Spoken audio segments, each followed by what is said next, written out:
Yoski Woski. She pushing man Chan here. Mine's a maniac. Damn, I can't get situated for shit, man. I'm always bugging. I gotta get my shit together. Okay, so, my bad. She pushing man Chan here. It's Mine's a Maniac. Cell 40.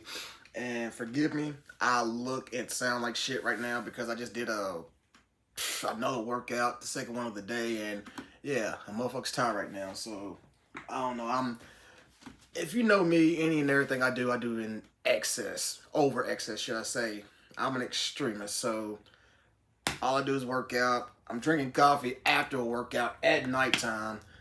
Adding in everything I do, I'll just do it to the max. Food, workouts, driving, other shit, but I don't know. I need help, but it is what it is.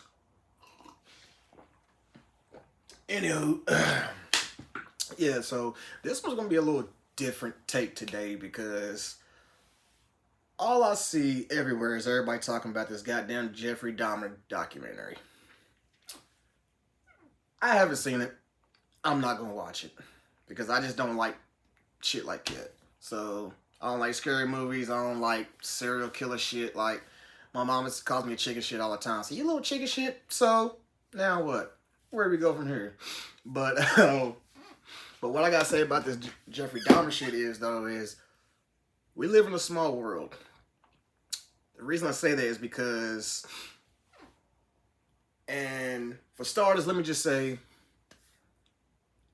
my homie back home, his name is Injustice. And if you see this, I hope that you can comment and confirm everything I'm going to say. And if anybody knows Ian, send this video to him, okay? Because this shit is wild. I'll never forget. Back home, my homie Ian, and this was like 11, 12 years ago when he told me his shit. His family's originally from Wisconsin, okay? Like, he lives back home in the country right now, all right? But his family's originally from Wisconsin. He told me his grandma was Jeffrey Dahmer's nurse in prison. And he was telling me some shit that freaked me out. For real. Like, mind you, like I said, this is 11, 12 years ago. I'd heard of Jeffrey Dahmer. I knew a little bits and pieces and shit. But he broke everything down to me about him going to nightclubs, date raping people, putting them in barrels, the neighbors feeding them with human remains on the plates and the DNA and shit, and how a lot of them were all black people. I'm like in my early 20s at the time. I'm like, what? He's telling me all this shit. He told me about how they tore down the apartment complex that he lived in. He said they tried to wipe his entire existence out up there.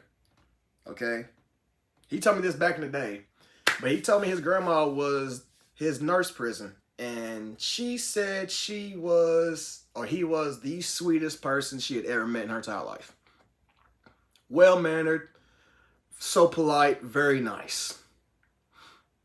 That's wild. Even wilder part is, he said that his grandma started developing either dementia or Alzheimer's, one of the two. And he said she would just be randomly just sitting there in a rocket chair, just like this, smiling, and would just randomly just say, "Oh, Jeffrey, my Jeffrey, such a sweetheart." He said that shit would scare the living piss out of him, and he would run out the room. For real. So, this shit's crazy. And it also really makes me think, for real, even though he was a serial killer, like, what is a serial killer?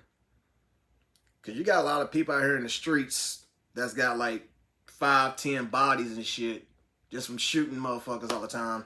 Technically, ain't they serial killers too?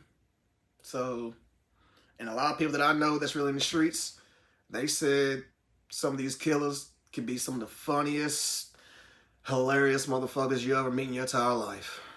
So you can be shaking hands with a killer and you'll never even fucking know. Which is why I try my best to respect people whenever I meet them. For real, because you just never fucking know who the fuck you talking to out here, dog. So, tread softly, fam. For real.